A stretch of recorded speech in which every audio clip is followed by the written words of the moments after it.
বলেন।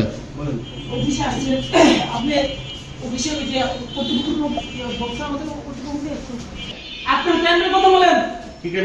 এই যে আপনি আমার অফিসের কর্তৃপক্ষ অনুমতি ছাড়া ঢুকে গেছেন। তাই? জি। আপনার লোক আজকে 3 মাস যাবত একটা আমি ওটা পরে আমি দেখতেছি। আমি অফিসের দায়িত্বে আমার জিজ্ঞেস করতেছেন। আপনার তো আপনার প্যান্টের সামলান। যিনি দায়িত্বে আছেন এই আপনার এই ইউসুফ ফোন দিন। আমি স্যারকে ফোন দিয়ে আরে স্যার হ্যাঁ আসো। আপনি সাংবাদিক থেকে কাট পেয়েছেন না? কিসের জন্য তালাটা দিয়েছেন এটা বলবেন। আপনি তালা দিয়েছেন কেন এটা আজকে বলবেন আপনি? এটা বলবেন। আমি স্যারকে নিয়ে আসছি। আনেন।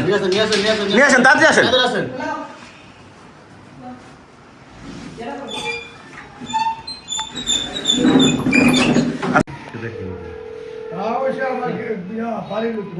তুমি